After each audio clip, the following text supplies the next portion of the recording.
Hey guys, tonight we begin with the whispers of the past, the secrets that ancient civilizations didn't carve onto the faces of public monuments or shout from the steps of their temples. We are going to explore the knowledge they kept hidden, the technologies they lost, and the mysteries they buried, sometimes intentionally, beneath the sands of time. From the clockwork cosmos of the Greeks to the silent underground cities of Turkey, these are the stories that history almost forgot. So before you get comfortable, take a moment to like the video and subscribe, but only if you genuinely enjoy what I do here. And let me know in the comments where you're tuning in from and what time it is for you. It's always fascinating to see who's joining us from around the world. Now, dim the lights, maybe turn on a fan for that soft background hum, and let's ease into tonight's journey together. Imagine, the year is 1900. You are a sponge diver, weary and weather-beaten, caught in a violent storm off the coast of a small rocky island called Antikythera. The sea is heaving, the sky is a bruised purple, and you and your crew have sought shelter in the only place the ocean will allow. When the waters finally calm, you decide to dive, hoping to find sponges to make the trip worthwhile. You descend into the blue, the pressure building in your ears, the light from the surface fading into a ghostly twilight. Down there, amidst the silence of the deep, you see something that makes your blood run cold. A heap of bodies, horses, men, limbs tangled in the gloom. You surface, gasping, terrified, shouting that the sea floor is a graveyard of rotting corpses. But when the captain goes down to look, he doesn't find flesh and bone. He finds bronze and marble.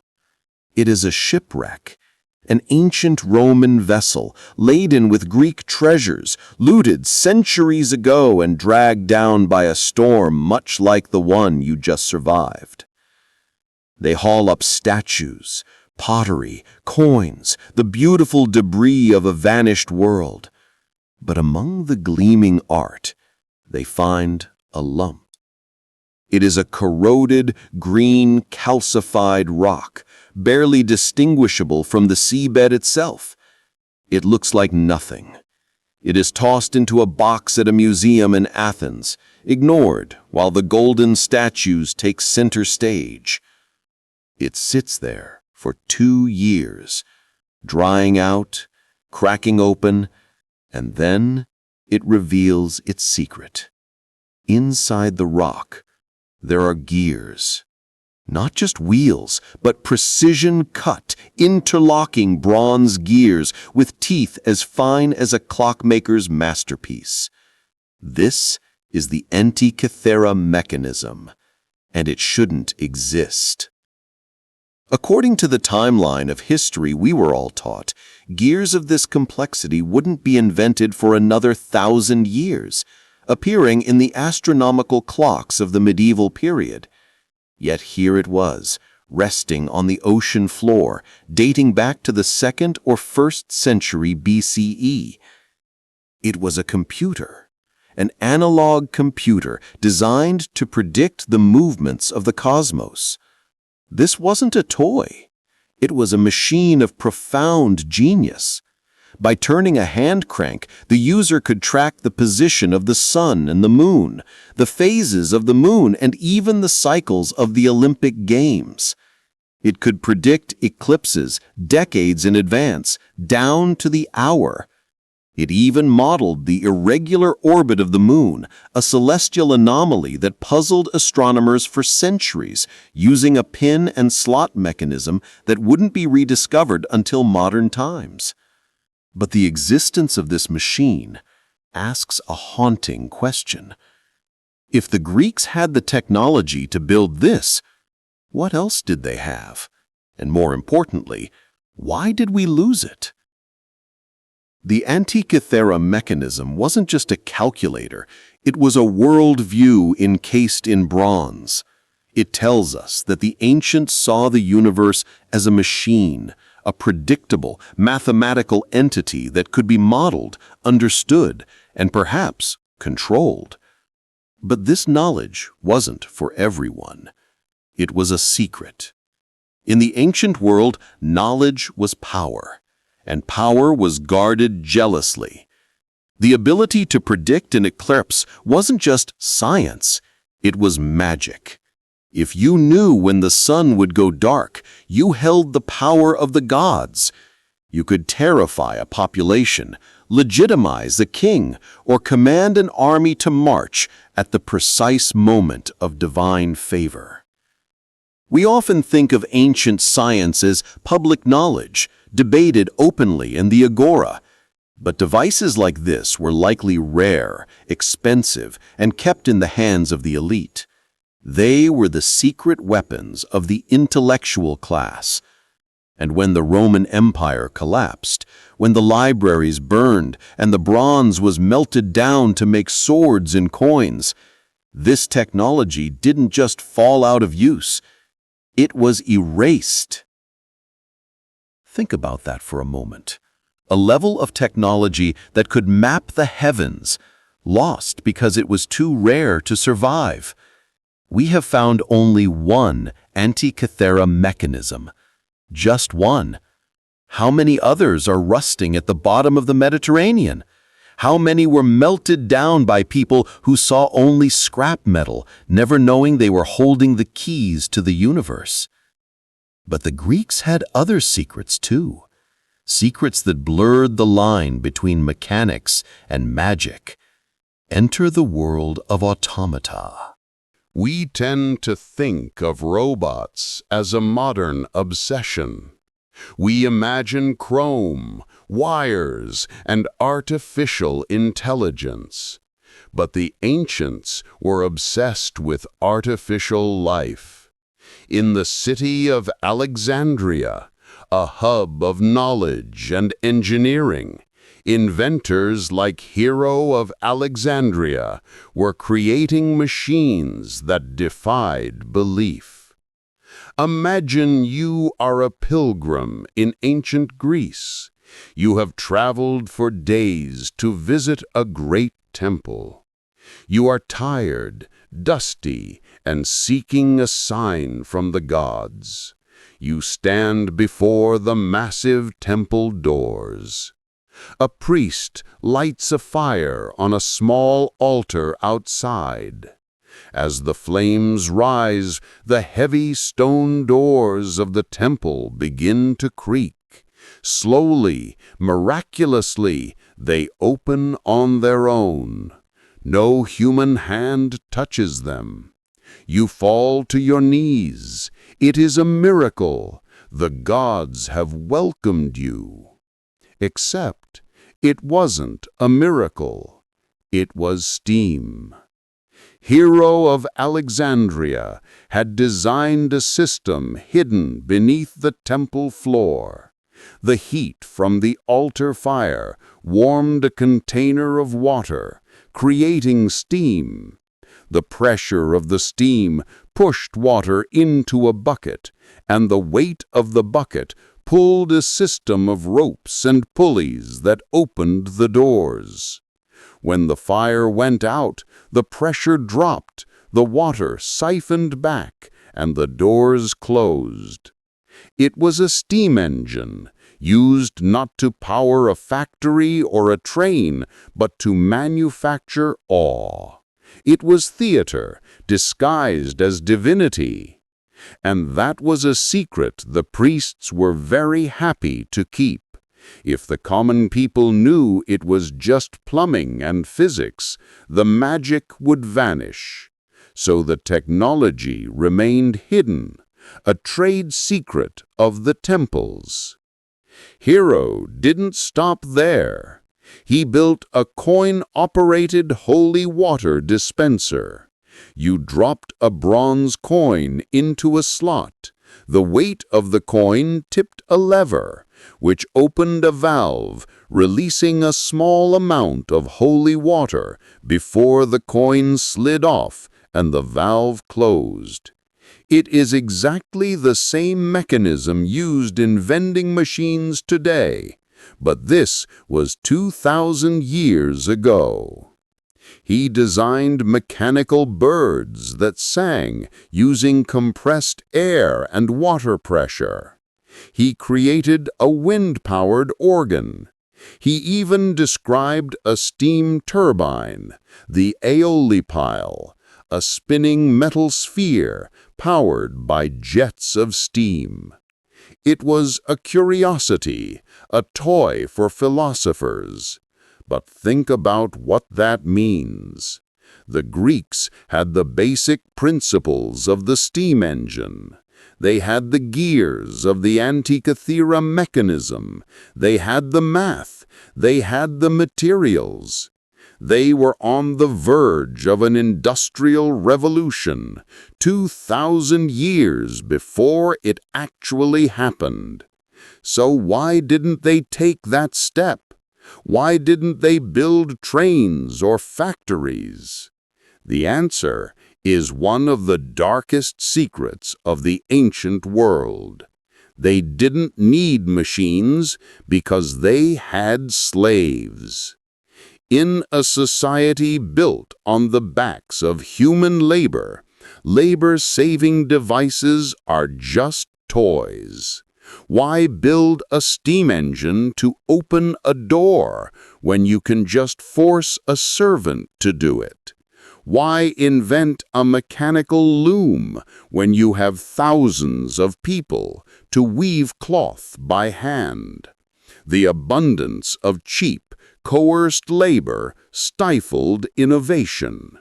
The technology was there, shimmering in the minds of geniuses like Hero and Archimedes, but the society wasn't ready for it. And so these marvels remained curiosities. They were kept in the palaces of kings and the temples of gods, used to impress, to entertain, and to control. They were secrets of the state. When the great library of Alexandria burned, when the Roman Empire fractured, when the lights of the classical world flickered and went out, this knowledge didn't just go into hibernation, it was obliterated.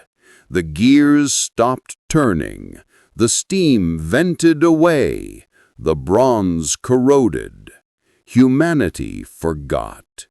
We spent more than a millennium staring at the stars, drawing charts by hand, calculating orbits with ink and parchment, completely unaware that our ancestors had already built a machine that could do it for us with the turn of a crank. It makes you wonder what else is down there. What other secrets are waiting in the silt of the ocean floor or the dust of a forgotten tomb? There is a story about the Roman Emperor Tiberius. A man came to him with a remarkable invention: flexible glass. It was a bowl made of glass, but when the man threw it on the floor, it didn't shatter, it merely dented. The inventor took a small hammer and hammered the dent out, restoring the bowl to its original shape. The emperor asked the man, "Does anyone else know how to make this?" The inventor proudly said, "No, only me." Tiberius had the man executed immediately. Why?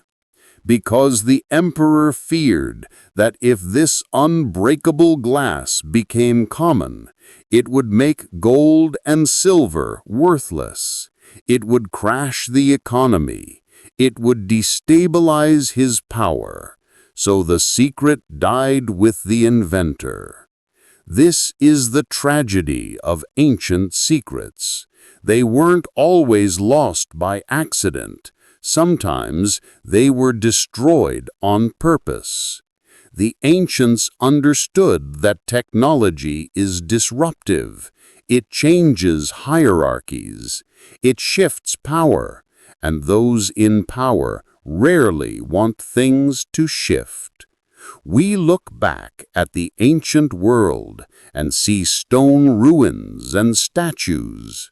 We see a static past, but the truth is, it was a world of dazzling ingenuity that was constantly being pruned and suppressed by fear, superstition, and greed. The Antikythera mechanism is a survivor. It is a ghost that managed to swim to the surface after 2,000 years to tell us, we were smarter than you think. We were closer than you know. But it also whispers a warning. Progress is not a straight line. Knowledge can be lost. Civilization can move backward. The gears can stop turning.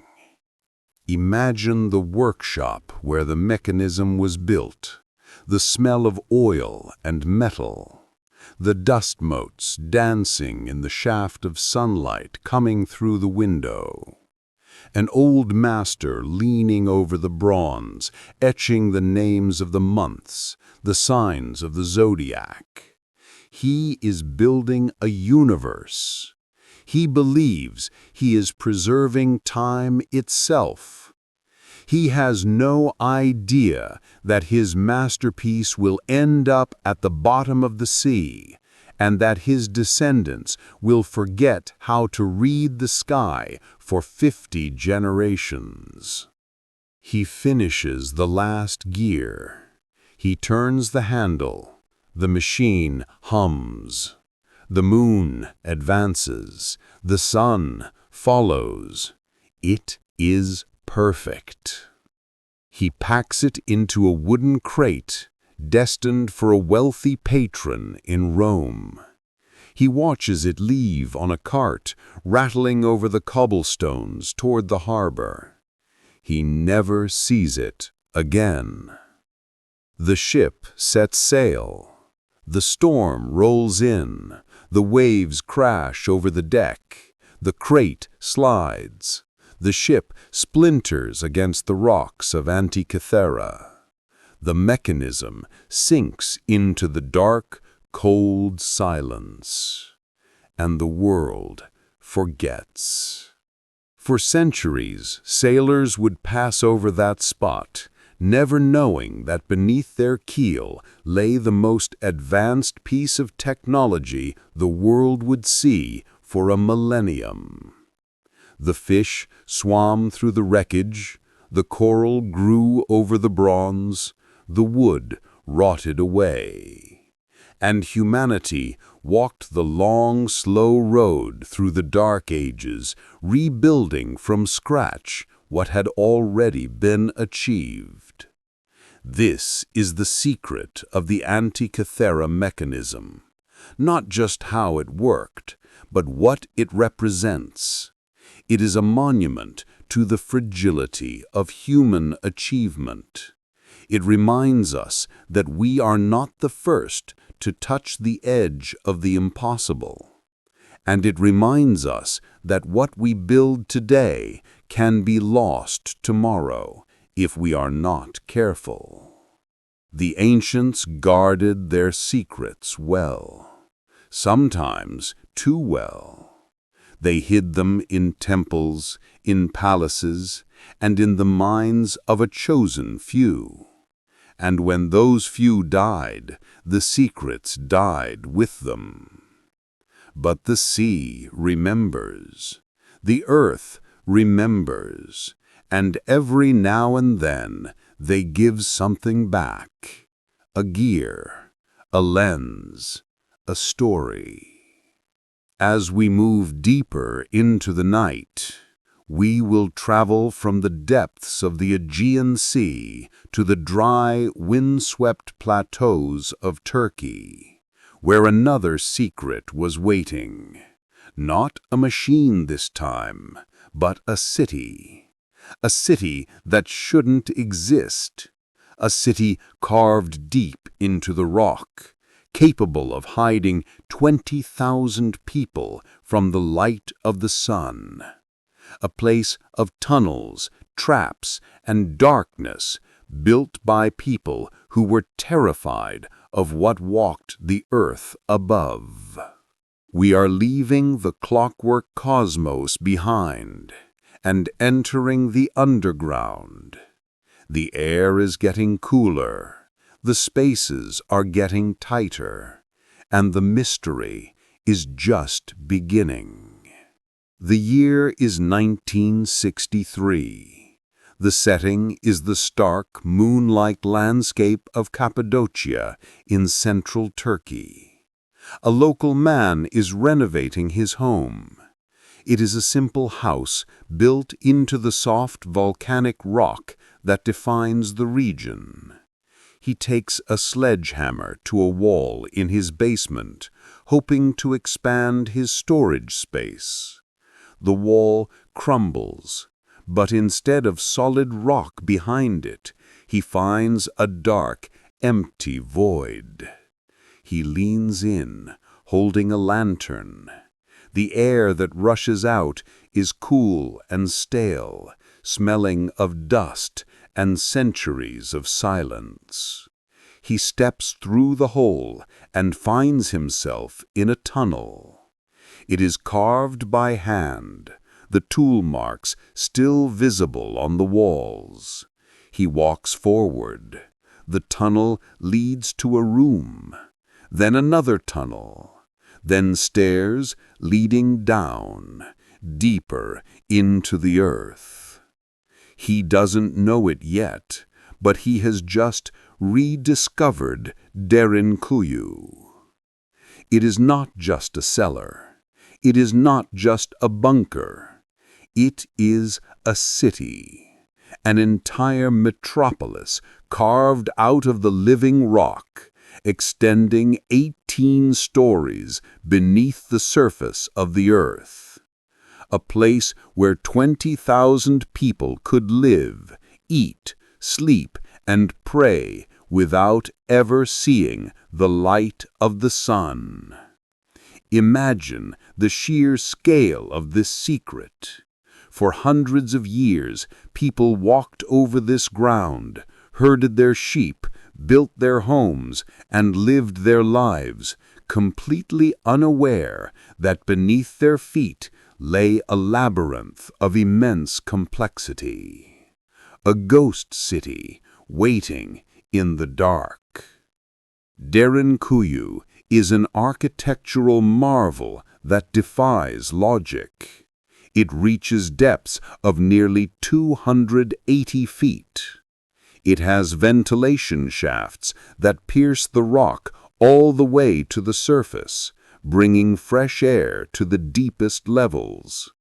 It has wells that tap into the water table far below.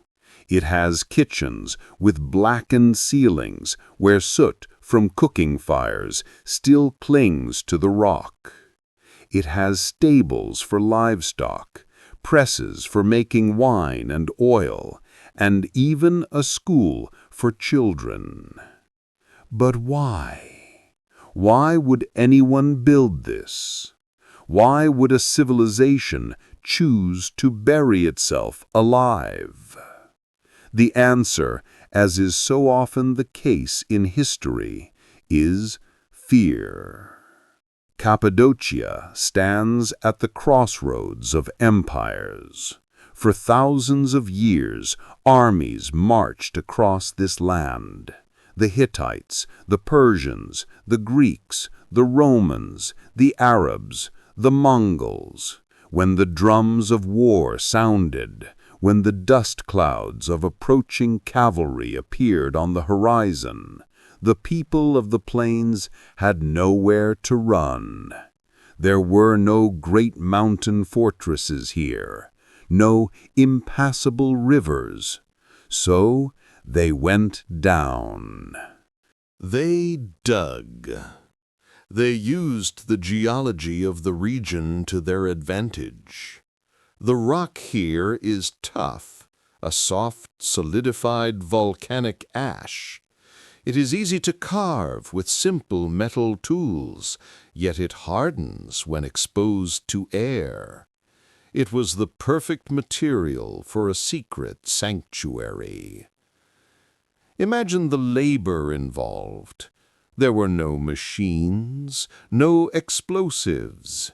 Every cubic foot of rock had to be chipped away by hand, placed in baskets, and hauled to the surface.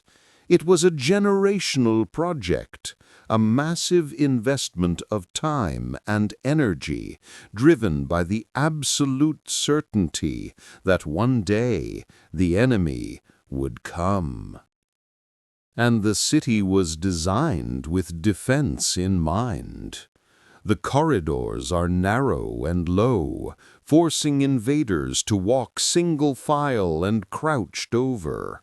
This put them at a disadvantage against defenders who knew the terrain.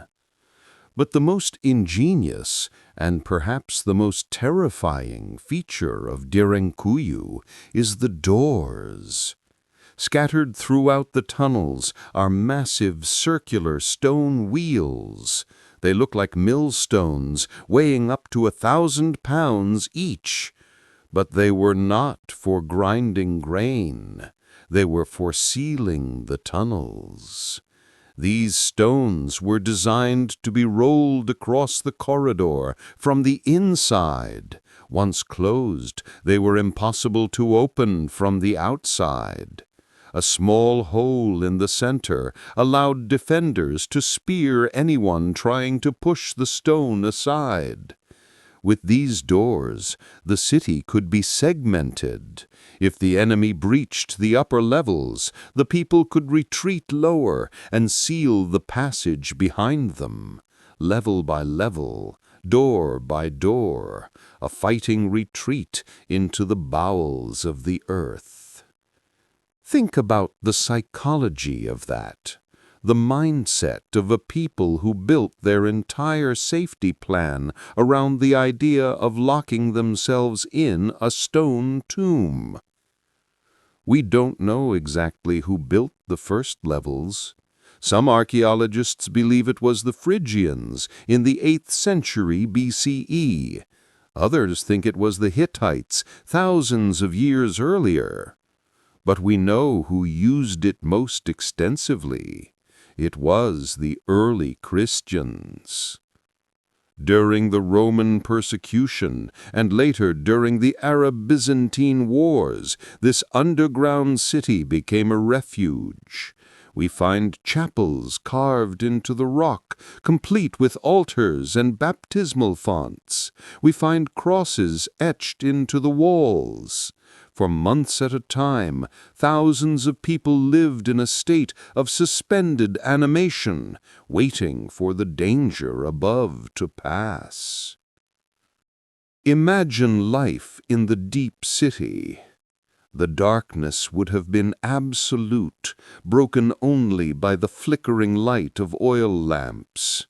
The air would have been cool, a constant 55 degrees Fahrenheit, regardless of the scorching summer or freezing winter above. The silence would have been heavy, muffled by millions of tons of rock. It would have been a sensory deprivation tank on a societal scale. You wouldn't know if it was day or night. You wouldn't know if it was raining or sunny. You would mark time by the rhythm of the oil lamps running low and the rumble of the ventilation shafts. The smell must have been intense. Thousands of people, along with their goats, sheep, and chickens, all confined in an unventilated space, relying on simple sanitation channels carved into the floor. The smoke from the cooking fires would have hung in the air, stinging the eyes. And yet they survived. They thrived, in a way. They made wine. They baked bread. They taught their children.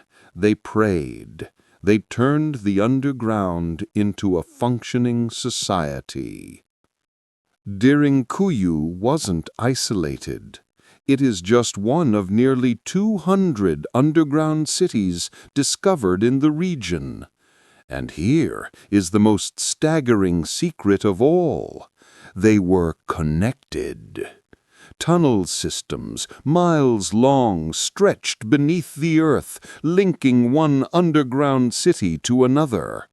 If Derinkuyu was compromised, the population could theoretically flee through the dark, miles underground, to emerge in another city entirely, like Kaimakli, nearly 6 miles away.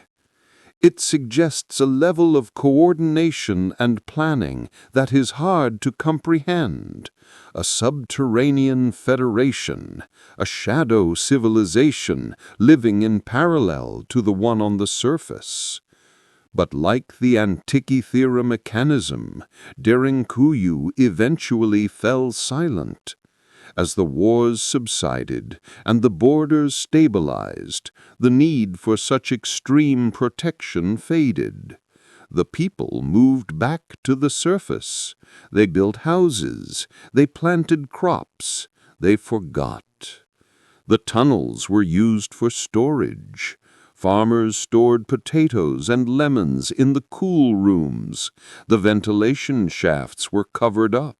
The entrances were walled over. The city slept. For centuries it lay there, a massive hollow secret beneath the floorboards of unsuspecting villagers. When we walk through Derinkuyu today as tourists, it is sanitized. There are electric lights, there are signs, the air is fresh. But if you step away from the main group, if you find a quiet corner in one of the lower levels and turn off your flashlight, the reality of the place comes rushing back. The absolute blackness, the weight of the rock above you, the feeling of being buried. It forces you to confront the resilience of the human spirit. What are we willing to endure to survive? We are willing to leave the sun. We are willing to live in the dark. We are willing to become creatures of the earth just to keep our families safe for one more day. The ancients didn't just leave us monuments of glory. They left us monuments of fear. Derinkuyu is a testament to the terrified, the hunted, the refugees of history. It is a secret they kept well because their lives depended on it. If the enemy didn't know the city existed, they couldn't destroy it. And so, they vanished into the landscape. They became invisible. This desire to hide, to encode knowledge, to protect what matters most is a recurring theme in the story of lost civilizations. They didn't always trust the future with their secrets. Sometimes they encrypted them. Sometimes they buried them. And sometimes they built them in plain sight, but in a way that no one would understand for thousands of years. We leave the cool, claustrophobic tunnels of Turkey now. We ascend the stone stairs, past the rolling doors, past the empty wine presses, and back into the blinding sunlight of the Anatolian plain. We are traveling south, and west across the Mediterranean to a land of golden sands and endless horizons. We are going to Egypt. But we are not going to the Great Pyramid. We are not going to the Valley of the Kings. We are going to the feet of the Sphinx. For centuries, the great Sphinx of Giza has gazed eastward, watching the sunrise with an expression of eternal calm. It is the oldest monumental statue in Egypt and perhaps the world. It is iconic. Everyone knows its face. Everyone knows its missing nose. But for as long as it has stood there have been whispers that the Sphinx is not just a statue, whispers that it is a guardian, whispers that beneath its paws there is something hidden. The ancient Egyptians themselves spoke of the Hall of Records, a subterranean library containing the wisdom of the gods, the history of the lost continent of Atlantis, and the secrets of the universe buried before the Great Flood. Is it a myth? A story told by priests to impress travelers? Or is there something real waiting in the bedrock of the Giza Plateau? Modern science has begun to look. Ground-penetrating radar, seismic surveys, they have found anomalies, voids, cavities in the limestone beneath the Sphinx, rectangular shapes that do not look natural. The authorities are hesitant. Digging is forbidden.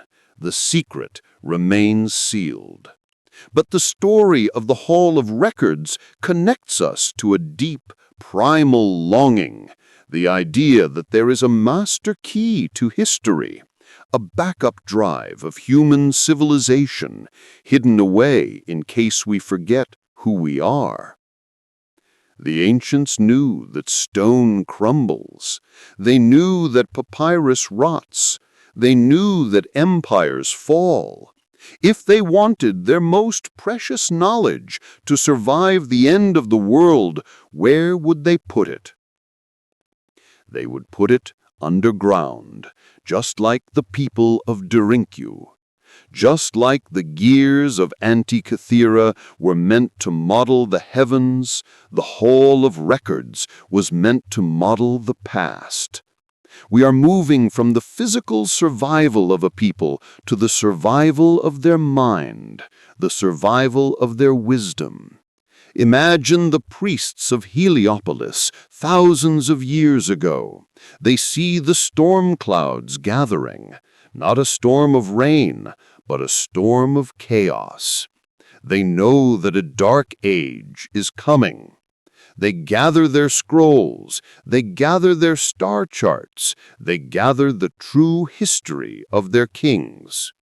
They walk out into the desert night to the great lion that guards the necropolis.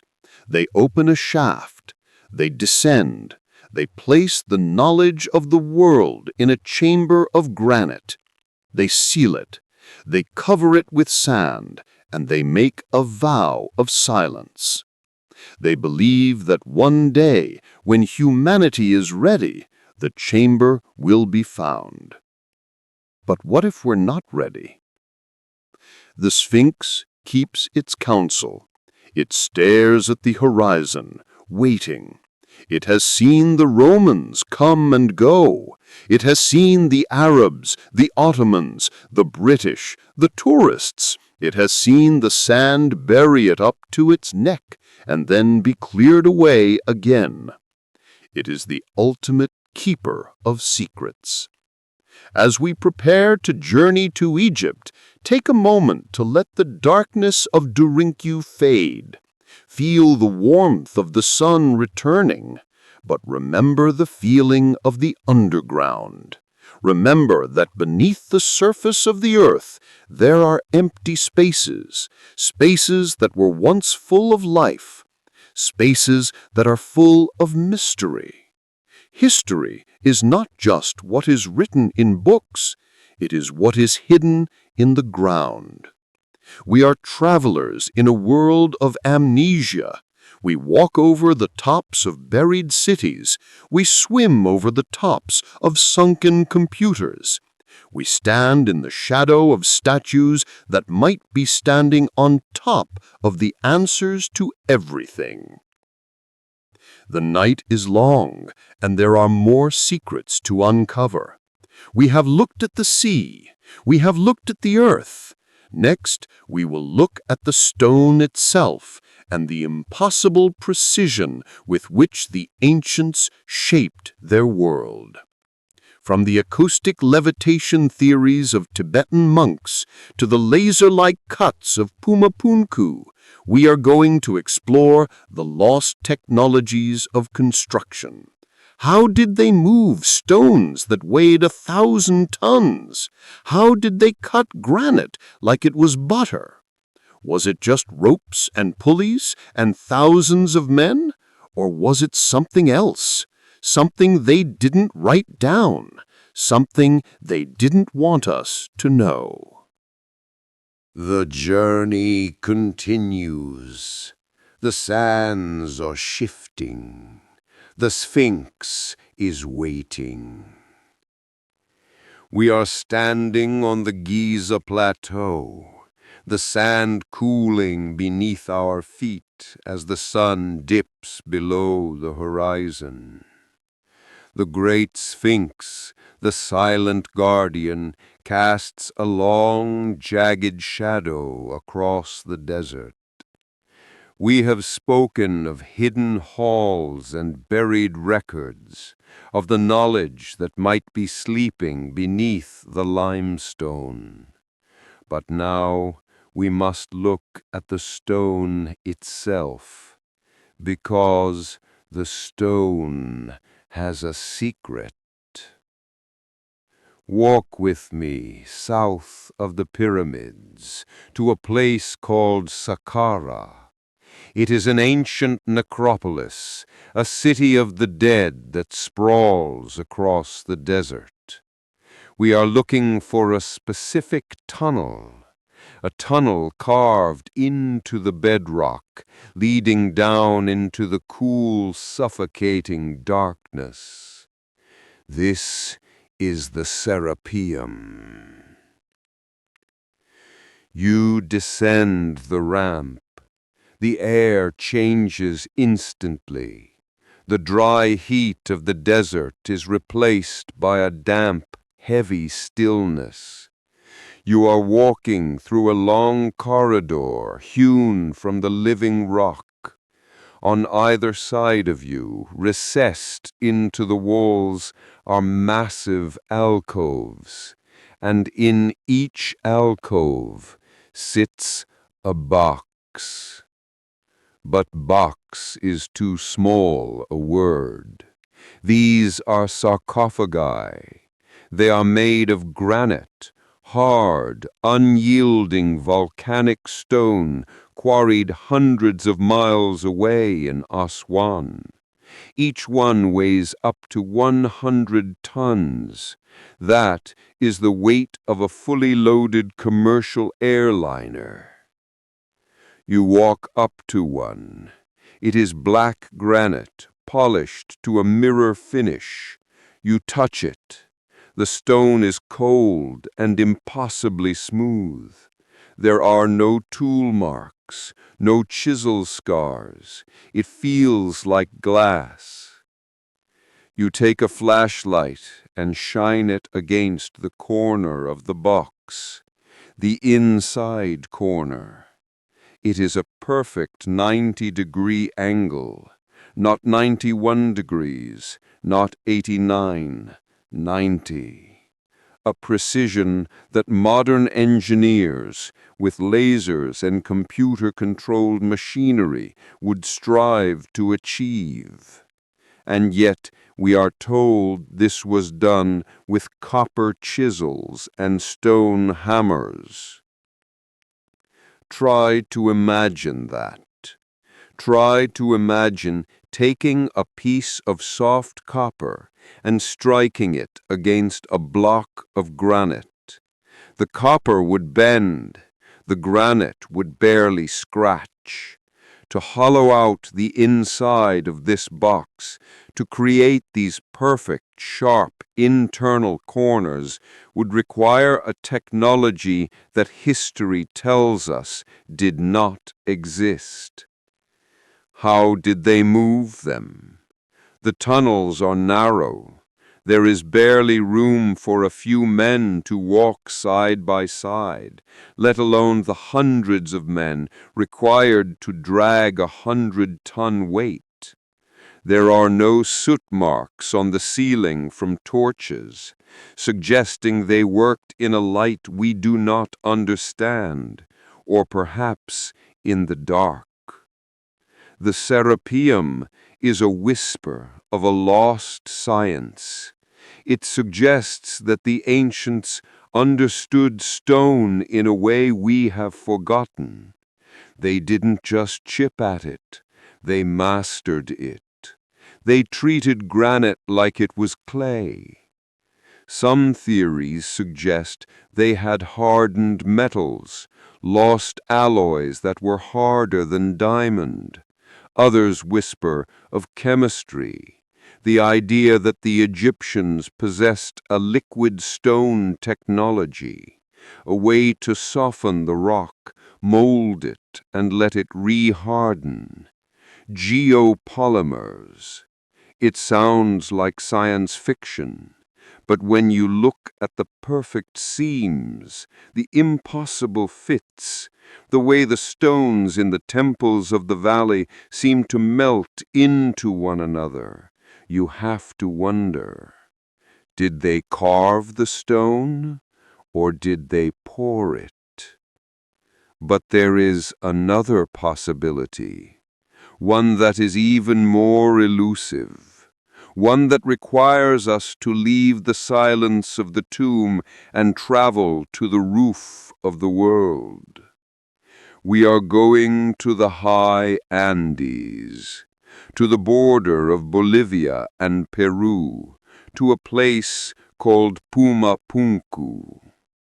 The air here is thin. We are at an altitude of nearly 13,000 feet. It is a desolate, wind-swept plateau where the sky is a piercing electric blue. Here, scattered across the plain like the building blocks of a giant's game, are stones that defy explanation. These are not the rough-hewn blocks of Stonehenge. These are precision-engineered components. They are made of gray andesite and red sandstone, extremely hard rocks, and they are cut with a complexity that is baffling. You walk among the ruins. You see blocks shaped like the letter H. Dozens of them. They are identical. You could stack them. You could interchange them. They look like prefabricated parts for a machine that no longer exists. You run your hand along the edges. They are sharp, razor sharp. There are drill holes in the stone, perfectly circular, running deep into the rock. The inner surfaces of these holes are polished smooth. How? The civilization that built this, the Tijuana culture, had no iron, they had no steel, they had no wheel, and yet they were machining stone with a tolerance that rivals the aerospace industry. If you place a straightedge against the face of these stones, no light passes through. They are perfectly flat. If you look at the intricate grooves and channels carved into the blocks, you realize they were designed to interlock. This wasn't just a wall, it was a puzzle, a seismic-resistant structure meant to endure the violent shaking of the earth. But the mystery isn't just how they cut them. It is how they moved them. The quarries are miles away. The terrain is rugged. We are at an altitude where trees do not grow, so there were no logs for rollers. And these stones weigh up to 130 tons. Archaeologists will tell you they used ropes and ramps and thousands of laborers. And perhaps they did. Human muscle is a powerful engine. But local legends tell a different story. The Aymara people, the descendants of the builders, speak of the gods who built the city in a single night. They say the great stones were moved not by hands, but by sound. They say the stones were made to float. They were carried through the air to the sound of a trumpet. Acoustic levitation. It sounds like magic, a fairy tale. But sound is energy. We know this. An opera singer can shatter a wine glass with the right frequency. Ultrasound can break up kidney stones inside the human body. We use sound waves to levitate small droplets of water in laboratories today. Is it possible that the ancients understood the physics of sound on a scale we can barely imagine? Let's travel further east, to the isolated monasteries of Tibet. In the early 20th century, there were rumors of a forbidden knowledge guarded by the monks, a knowledge of vibration. There is a story, often told in hushed tones, of a Swedish doctor named Jarl. In the 1930s, he was invited to a remote monastery in the Himalayas to treat a High Lama. He stayed there for some time, earning the trust of the monks.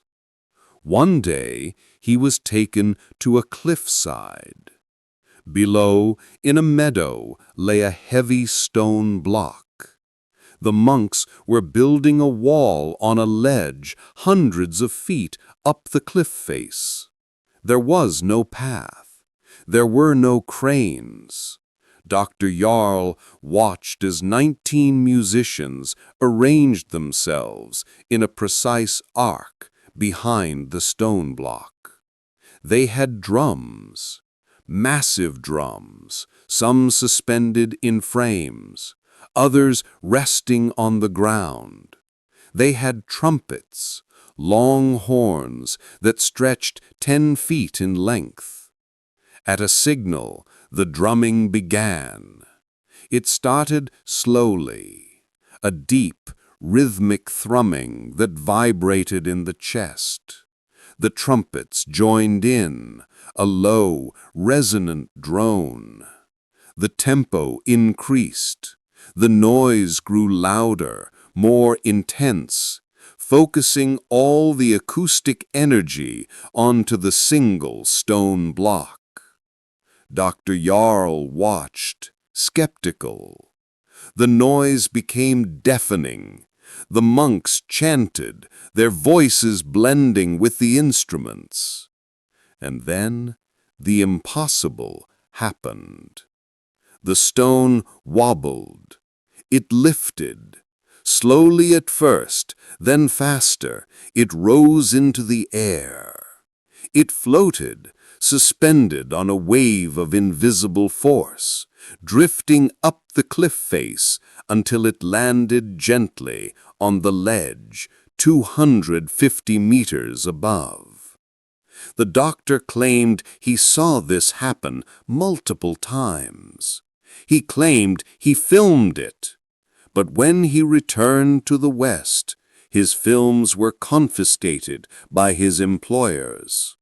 The story became a legend, a myth of the mountains. Did it happen? We cannot know. But the concept resonates with the stories from all over the ancient world. The walls of Jericho falling to the sound of trumpets. The Greek myth of Amphion, who built the walls of Thebes by playing his lyre, causing the stones to move into place of their own accord.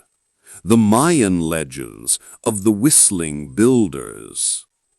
Why is this specific idea, sound, moving stone, so persistent? Perhaps because sound leaves no trace. If you build a machine with gears and levers, like the Antikythera mechanism, the metal eventually rots, but the rust remains. If you use copper chisels, you leave chips of copper. But if you use sound, if you use the vibration of the human voice, or the resonance of a drum, when the music stops, the technology vanishes. It returns to silence. There is nothing for an archaeologist to dig up. There is no artifact to put in a museum. Just a heavy stone, sitting in a place it shouldn't be, with no explanation of how it got there. This is the ultimate secret, a technology of the ephemeral, a mastery of the invisible. The ancients saw the world as vibration. In the beginning was the Word, the Om, the song of creation. They believed that everything, from the stars to the stones, had a frequency. And if you could match that frequency, if you could tune into the resonance of the matter itself, you could alter it. You could make it light. You could make it soft. We look at the pyramids, the megaliths of Baalbek, the impossible walls of Sacsayhuaman, and we see the brute force of labor. We see millions of sweating men dragging ropes. We see suffering. But maybe we are projecting our own limitations onto them. Maybe they didn't work harder than us. Maybe they worked smarter. Imagine a construction site in ancient Egypt. It is not a scene of whipping and shouting. It is a scene of chanting. Hundreds of workers moving in perfect unison, their voices creating a rhythmic field of energy. The master mason strikes the stone with a rod, not to break it, but to ring it, like a bell. The stone responds, it hums, and in that moment of resonance, it becomes weightless. It is a beautiful image, a civilization built on harmony, literally. But this knowledge, if it existed, was dangerous. Power over the physical world is the ultimate weapon. If you can levitate a stone to build a temple, you can also level a city. If you can vibrate a wall until it crumbles, no fortress is safe. So the knowledge was guarded. It was wrapped in ritual. It was hidden in the priesthood. It was encoded in the dimensions of the temples themselves. The Great Pyramid is not just a tomb. It is a chamber of resonance. When you stand inside the king's chamber and make a sound, the echo is profound. It amplifies specific frequencies. Some researchers believe the entire structure was a machine designed to harness the vibration of the earth to focus seismic energy. For what purpose? Healing? Communication? Or something we have yet to understand? The secrets of stone are heavy. They sit on the landscape, defying us to solve them. But they are silent. They do not offer up their answers easily. They demand that we change our perspective, that we stop looking at the past as a primitive stepping stone to our modern brilliance and start seeing it as a different path entirely. A path we stepped off of long ago. We have traded the technology of resonance for the technology of combustion. We have traded the mastery of the mind for the mastery of the machine. We have gained much, but we may have lost something profound. As the night deepens, let the image of the floating stone linger in your mind. The sound of the drums, the vibration in the air, the impossible lightness of being. We have explored the depths of the ocean and the bowels of the earth. We have touched the cold, hard surface of the impossible stone. But there are other secrets, secrets that are not made of rock or metal, secrets that are inked onto parchment and mapped onto the skin of the world. The ancients didn't just know how to build. They knew where they were. They knew the shape of the earth long before Columbus set sail. They had maps that showed lands that shouldn't have been known. They had an understanding of the globe that rivals our own. How did they chart the coastline of Antarctica thousands of years before it was discovered? How did they navigate the vast, trackless oceans without satellites? We are leaving the mountains now. We are descending from the high, thin air of Pumapunku and the Himalayas. We are going to the libraries, to the dusty shelves where the impossible maps are kept, to the charts that show the world not as we think it was, but as they saw it. A world that was bigger, older, and more connected than we ever dared to dream. The map is unrolling. The ink is fading, but the lines are clear, and they are leading us into the next mystery. The dust of the Andes has settled. The high, thin air of Pumapunku has been replaced by the humid, salty breeze of the Bosphorus. We are moving forward in time, but backward in understanding. We are standing in a room filled with shadows and the scent of old paper and dried leather. The year is 1929. The place is Istanbul. The Topkapi Palace, once the nerve center of the Ottoman Empire, is being converted into a museum. Scholars are sifting through centuries of debris, cataloging the forgotten clutter of sultans. In a dusty corner of the Imperial Library, buried under a pile of disregarded manuscripts, a German theologian named Gustav Deissmann finds a roll of parchment. It is made of gazelle skin. It is torn, faded, and fragile.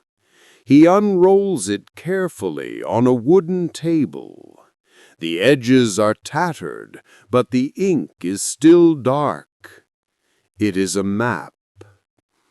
At first glance, it looks like any other portolan jort from the Age of Discovery.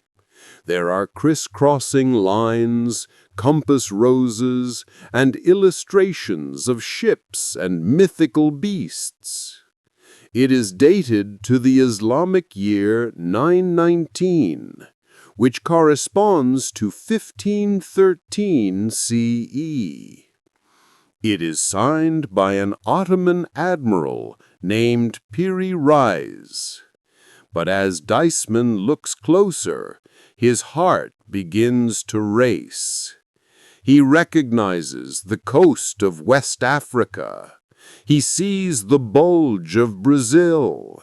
He traces the eastern coast of South America, winding its way down toward the bottom of the parchment. And then he sees something that stops his breath. The coastline doesn't end at Terra del Fuego. It continues. It curves eastward, connecting South America to a massive southern landmass. A landmass that is detailed with mountains, rivers, and bays. It is Antarctica. But it is not the Antarctica we know.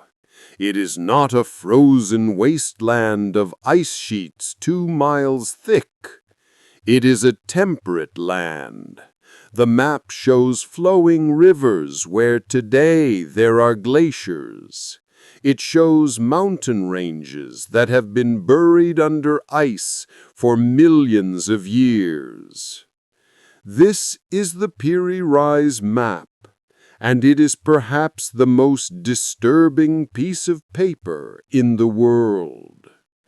History tells us that Antarctica was discovered in 1820, 300 years after Piri Reis drew his map. We are told that the ice sheet has covered the continent for at least 15 million years. So how did a Turkish admiral in the 16th century draw a coastline that no human eye should have been able to see? How did he know the topography of a continent that was supposedly unknown to the world? Piri Reis was an honest man. He wrote notes in the margins of the map. He did not claim to have explored these lands himself. He admitted quite openly that his work was a compilation. He was a librarian of the sea. He gathered 20 older maps, source maps, to create his masterwork.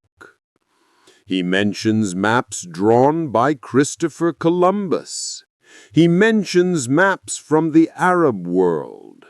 But most intriguingly, he mentions maps from the days of Alexander, Lord of the Two Horns. Maps that were ancient even in the time of the Romans. This implies something profound. It implies that the source maps Piri Reis used were copies of copies of copies, descending from a time deep in prehistory, when the world looked different, a time when the poles were not where they are now, a time when ships sailed to the bottom of the world and saw green valleys instead of white death. Modern cartographers have analyzed the Piri Reis map. The projection is sophisticated. If you project the map onto a globe centered on Cairo, the distortions disappear. The accuracy of the longitudes is startling. Longitude, the ability to calculate your position east or west, is a notoriously difficult problem. European sailors didn't solve it reliably until the invention of the marine chronometer in the 18th century. Before that, they were guessing. But the Piri Reis map and others like it, such as the Orontius Phineus map of 1531, show a command of spherical geometry and longitude that rivals modern satellite mapping. Who were the cartographers? Who were the surveyors who walked the coasts of Antarctica before the ice came? We are forced to imagine a maritime civilization that has been completely erased from the history books, a civilization that mapped the entire globe, a civilization that didn't just hug the coastlines but crossed the deep, blue voids of the oceans with confidence. We tend to think of the ancient oceans as barriers, vast, terrifying walls of water that kept cultures apart. But what if they were highways? Let's drift away from the parchment map and out onto the open water. The sea is calm. The stars are bright. We are sailing not with the Ottomans, but with the Phoenicians. They were the masters of the Mediterranean, the Purple people. They built ships of cedar that could ride the roughest swells. History tells us they stayed mostly within the Pillars of Hercules, venturing out only to trade with Britain for tin. But the Greek historian Herodotus tells a different story. He writes of a Phoenician expedition commissioned by the Egyptian pharaoh Necho II around 600 BCE. They were sent to sail around Africa. They left the Red Sea and sailed south. They were gone for 3 years. When they returned, entering the Mediterranean through the Straits of Gibraltar, they told a story that Herodotus didn't believe. They claimed that as they sailed around the tip of Africa, the sun was on their right hand, to the north. For a Greek living in the northern hemisphere, the sun is always to the south. To claim it was on the right seemed impossible, a lie. But today we know that is exactly what happens when you cross the equator and sail around the Cape of Good Hope. The position of the sun changes. The fact that the Phoenicians reported this impossible detail is proof that they actually did it. They circumnavigated a continent 2,000 years before Vasco da Gama. And they did it without compasses. They did it by reading the world. This brings us to the secret of navigation. We rely on GPS, on satellites pinging signals from space. We look at screens. The ancients looked at the water. Travel with me now to the vast blue expanse of the Pacific, the Polynesian Triangle. Thousands of miles of open ocean dotted with tiny specks of land. For centuries, Western explorers believed the Pacific Islands were populated by accidental drift, fishermen getting blown off course and getting lucky.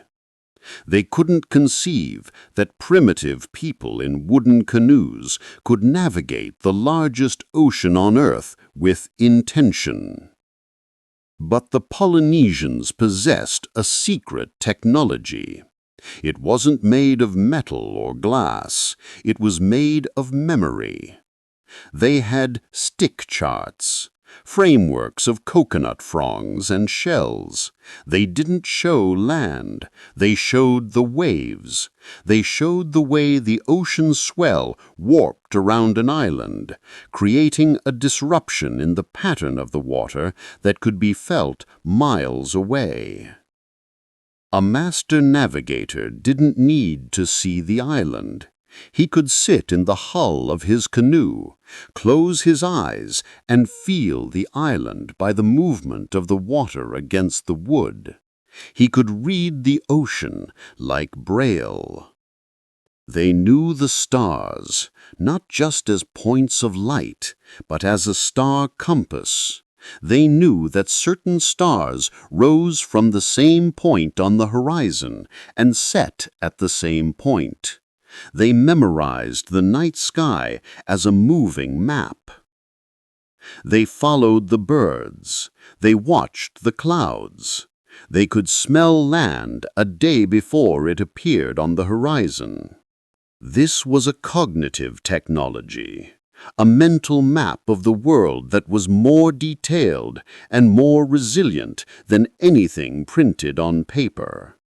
And it allowed them to colonize a third of the planet's surface while Europeans were still afraid to sail out of sight of the coastline.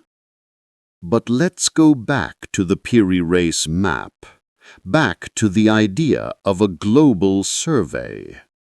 If there was a civilization that mapped the world before the Ice Age, where did their knowledge go? It went to the libraries. The Great Library of Alexandria, the House of Wisdom in Baghdad, the Imperial Library of Constantinople. These were the repositories of the ancient world's hard drive. We know that Eratosthenes, the chief librarian of Alexandria in the 3rd century BCE, calculated the circumference of the earth with astonishing accuracy using nothing but the angle of shadows in 2 cities. He knew the earth was round. He knew how big it was. We know that ancient geographers had calculated the axial tilt of the planet. They understood the precession of the equinoxes, a slow 26,000-year cycle of the Earth's wobble. This knowledge didn't just appear out of nowhere. It was the remnant of a legacy. Imagine walking through the halls of the Library of Alexandria at its height. The shelves are lined with hundreds of thousands of scrolls. There are maps of the interiors of Africa, charts of the Americas, perhaps labeled with names we would not recognize. Detailed diagrams of the coastlines of lands that are now under water. And then the fire. It is the greatest tragedy in the history of human thought. Whether it was Julius Caesar, or religious zealots, or simply the slow decay of neglect, the library burned. The smoke that rose from Alexandria carried with it the true history of humanity. we are left with fragments. We are left with the Piri Reis map, a copy of a copy surviving by sheer luck on a shelf in Istanbul. We are left with the Antikythera mechanism corroding on the sea floor. We look at the map of Antarctica on the gazelle skin parchment and we feel a sense of vertigo. It suggests that the timeline of history is wrong. It suggests that we are not the first global civilization. It suggests that there was a time when the world was smaller, connected by ships that sailed under stars they knew by name. Why do we resist this idea? Why is mainstream history so reluctant to accept that the ancients might have been better travelers than we are? Perhaps because it makes us feel less special. We like to believe in the linear march of progress. We like to think we are the apex. To admit that someone 10,000 years ago might have mapped the globe is to admit that we are relearning things that were already known. It is to admit that civilization is cyclical, that we build, we learn, we map, and then we forget. The ice comes, the libraries burn, the sea rises, and we start over, huddled in caves or turf houses, telling stories of a golden age when men could fly across the water. The maps are the proof. They are the fingerprints of the ghosts. They tell us that the earth was known. It was measured. It was loved. There is a theory, controversial but compelling, called Earth crust displacement. It was championed by Charles Hapgood, a professor who studied the Piri Reis map extensively. He believed that the lithosphere of the Earth, the outer crust, could slip over the liquid mantle below, like the skin of an orange sliding over the fruit. If this happened, entire continents could shift their position relative to the poles in the matter of days or weeks. Antarctica could have been moved from a temperate zone to the polar zone rapidly. The ice would have accumulated fast, burying the rivers and mountains that Piri Reis's source maps depicted. It is a terrifying thought. The ground beneath our feet is not stable. The map of the world is not fixed. It is a fluid, changing thing. The ancients knew this. They lived it. Their myths are full of floods, of skies falling, of the sun changing its path. They mapped the world because they knew it could change. They wanted to leave a record.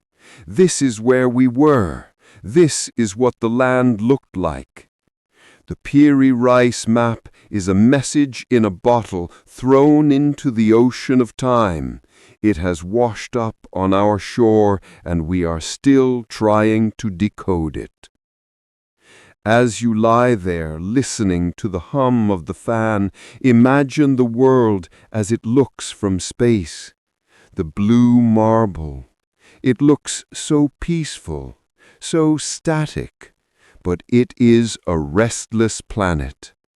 And we are a restless species. We have always been wanderers.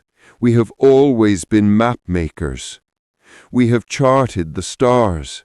We have charted the land. We have charted the ocean floor.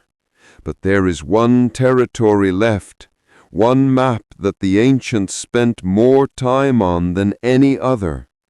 A map that does not show continents or oceans. It is the map of the human mind. The ancients believed that the external world was just a reflection of the internal world. As above, so below. They believed that the human body was a temple, and inside that temple was a secret chamber, a place of direct connection to the divine. They didn't just hide cities underground. They didn't just hide maps in libraries. They hid the greatest secret of all inside the human brain. As we move to the final part of our journey, we are going to look inward. We are going to explore the pineal gland, the third eye, the seat of the soul.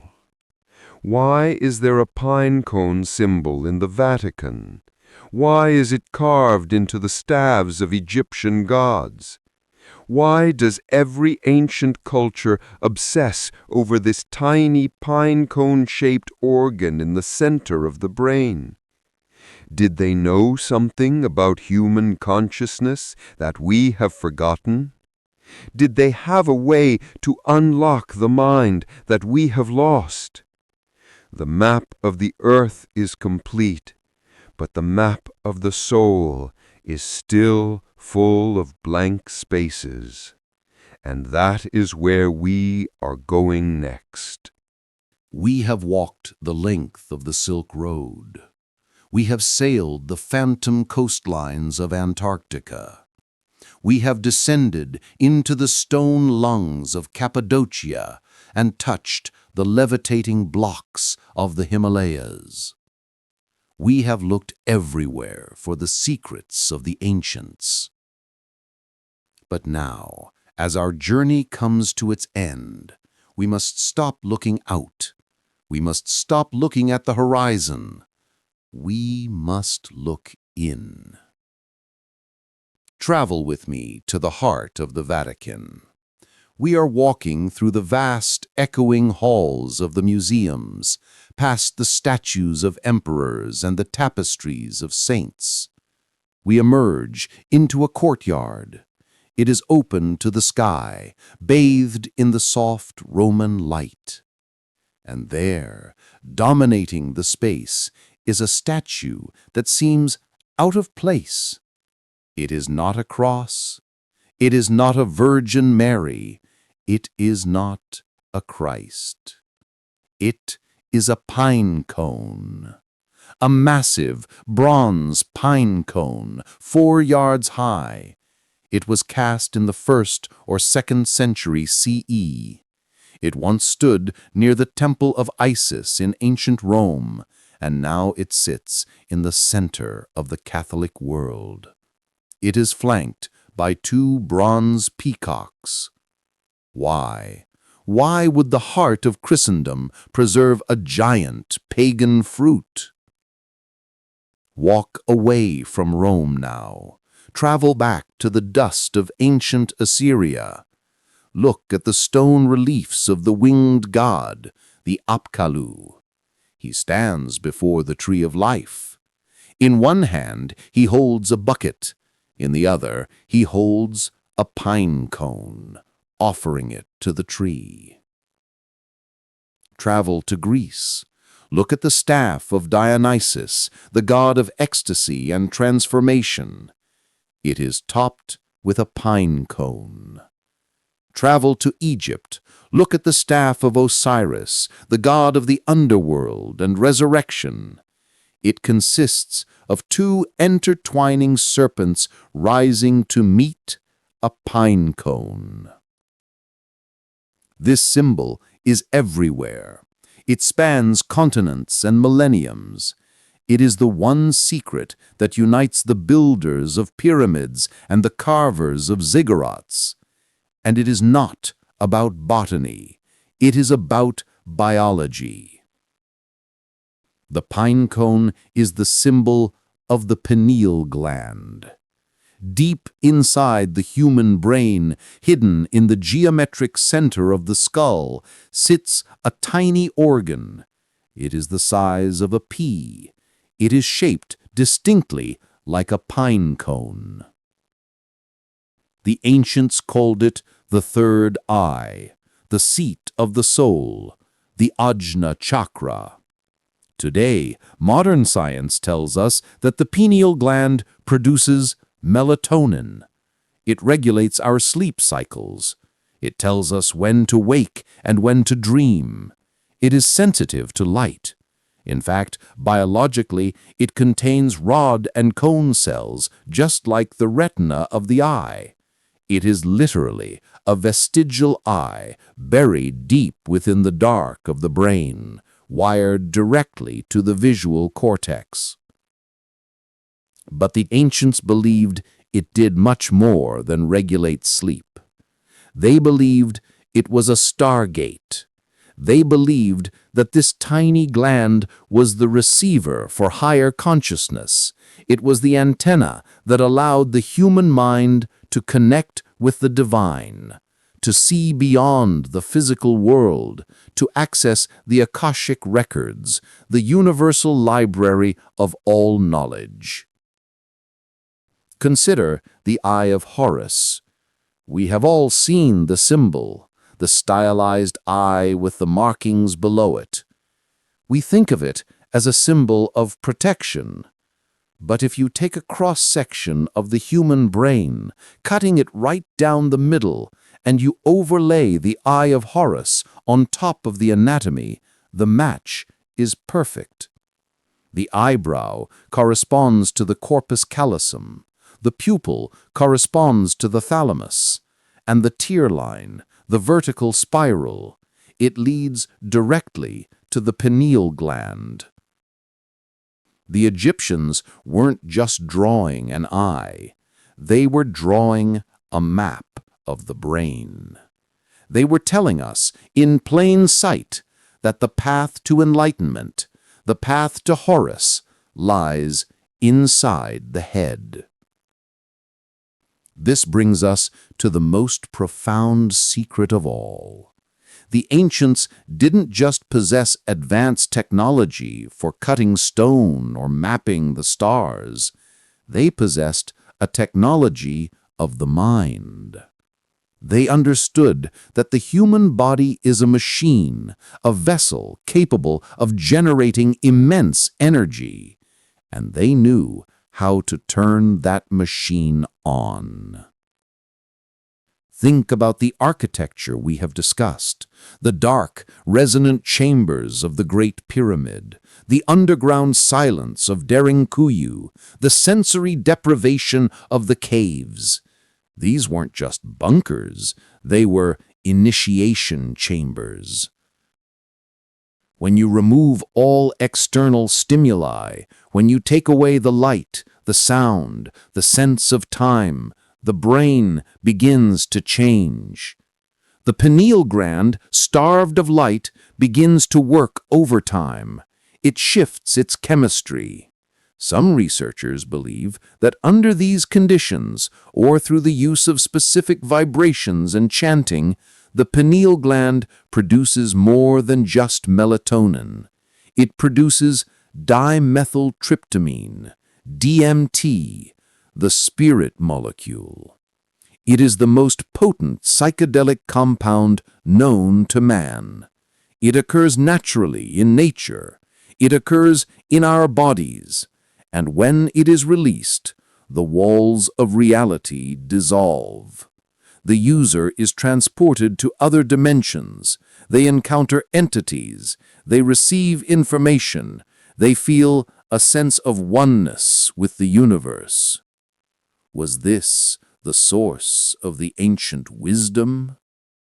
Did the priests of Egypt, the oracles of Greece, the shamans of the Amazon access a higher plane of reality? Not through magic, but through biological manipulation? Imagine an initiation rite in the king's chamber of the Great Pyramid. The initiate lies in the sarcophagus.